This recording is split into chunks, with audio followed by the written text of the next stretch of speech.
Muhammad Oke. Baik. Kita bagaimana nih? Ya, ayo sama gue. Misal sini. Misal sama kecil sini. Ayo sini motong kue. Ayo. Iya. Ayo, Sama siap. Hani sama Hani. Siap. Iya, nih. Satu, dua, wah.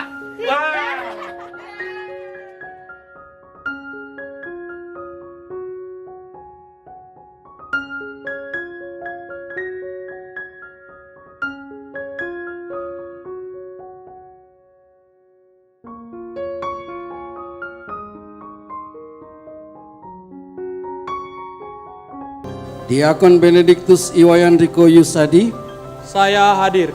Diakon Martinus Tamo Ama, Saya hadir. Keputusan Uskup Denpasar 2018. Pemberian yurisdiksi kepada RD Benediktus Iwayan Riko Yusadi dan RD Martinus Tamo Ama. Salam S3 ya.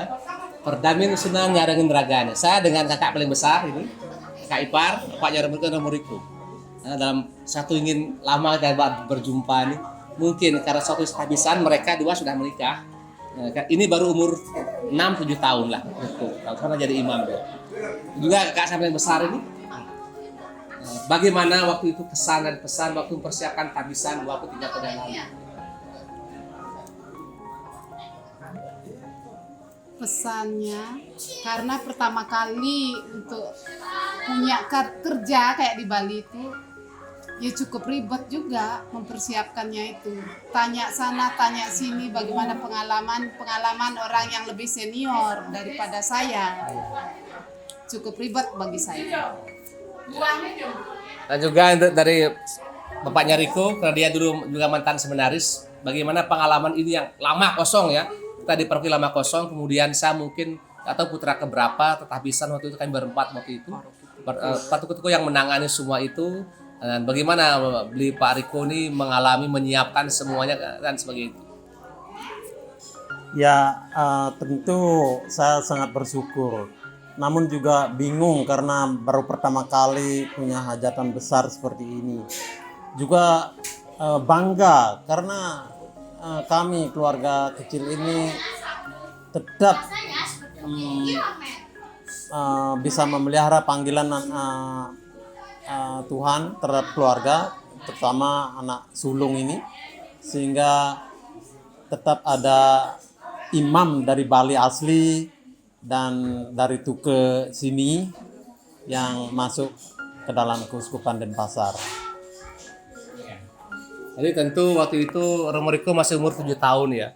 Jadi bagaimana mungkin dia masih ingat kesan waktu itu, bagaimana pertama tabisan itu mungkin dia masih kecil atau apa-apa, dia tahunya hanya gembira-gembira gitu. Bagaimana itu? Mungkin ada ingat sesuatu yang kamu ingat tuh?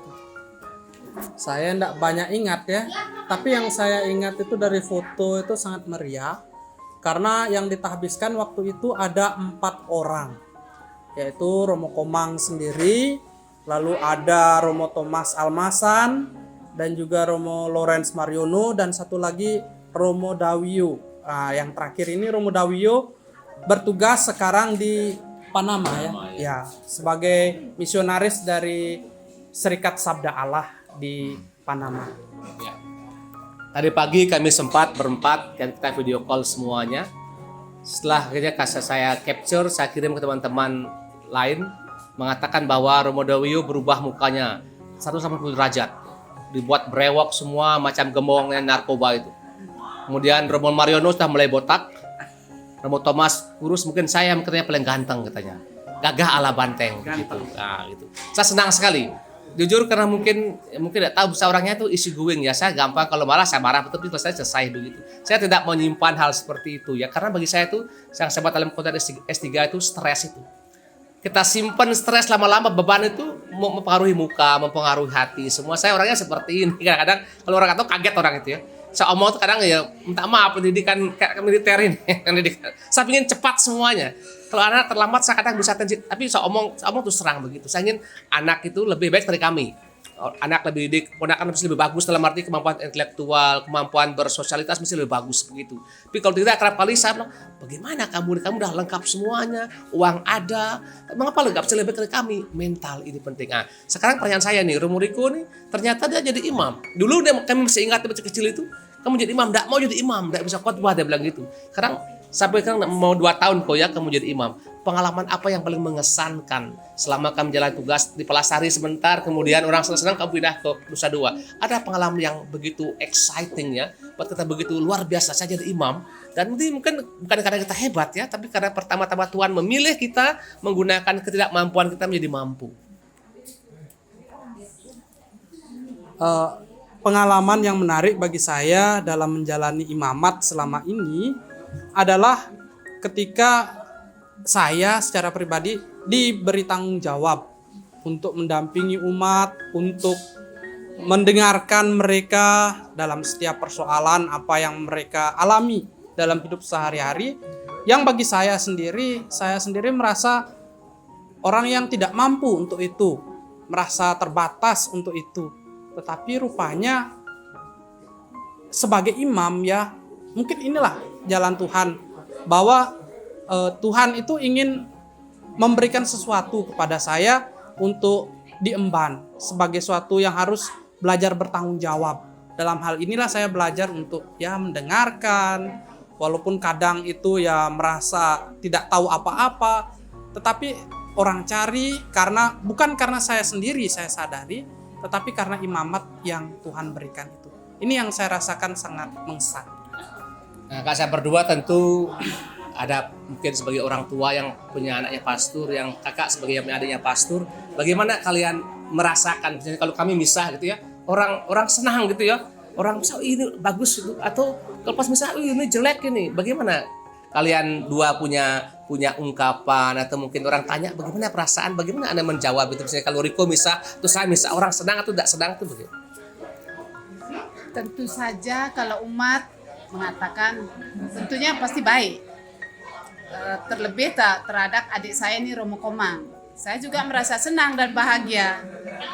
Begitu juga penilaian-penilaian dari yang lain-lainnya. Oh, pilih Romo Komang karena intinya homilinya singkat, padat, berisi, karena homilinya itu mengenai keseharian yang kita alami di masyarakat, dalam keluarga, dan dimanapun kita berada. Itu intinya.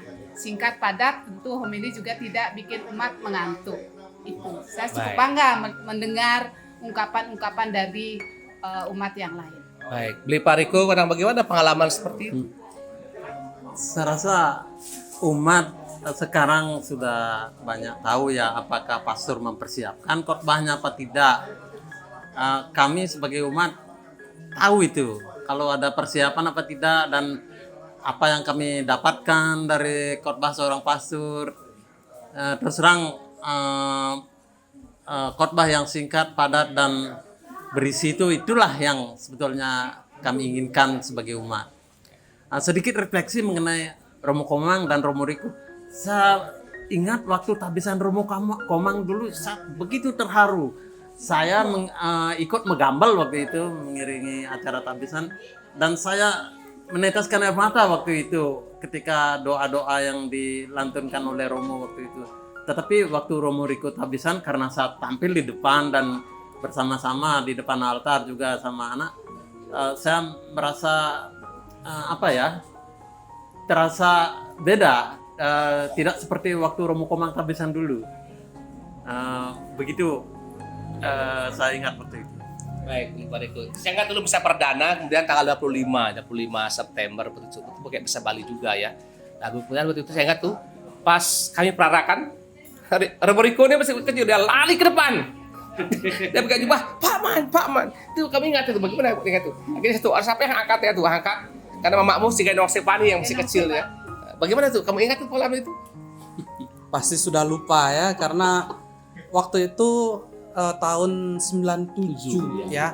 97 itu saya masih kecil waktu itu.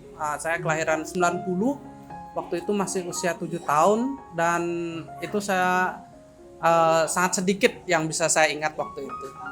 Ya, akhirnya baik dia jadi imam, saya senang juga jadi imam ya. Ya memang Betul, kami tidak pernah memaksakan orang tuanya, saya pribadi ya pilih yang terbaik begitu jadi imam, tidak. Saya pikir dia dulu menjadi satpam kayak saya, tapi kan tampakan mirip-mirip kan. Kalau orang bertemu orang pikir saya kayak adik ini. Waktu dia pas lalu Sumbawa, saya pernah kunjung dia itu orang tanya, Romo ini adik kah? Saya bilang ya, saya punya adik paling kecil, saya bilang begitu. Ya kami ini keluarga besar, dulu dari 9 bersaudara, sekarang hampir 32 orang berkembang biak semuanya.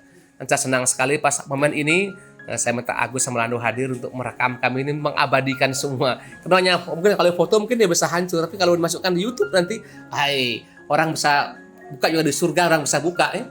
Lagi senang dengan konten S3 ini, juga pendak-pendak yang hadir semuanya, saya kira senang sekali dan tentu keluarga bahagia sekali. Saya kira demikian, mungkin ini ya kita punya S3 supaya kita senang mempengaruhi yang lain ya.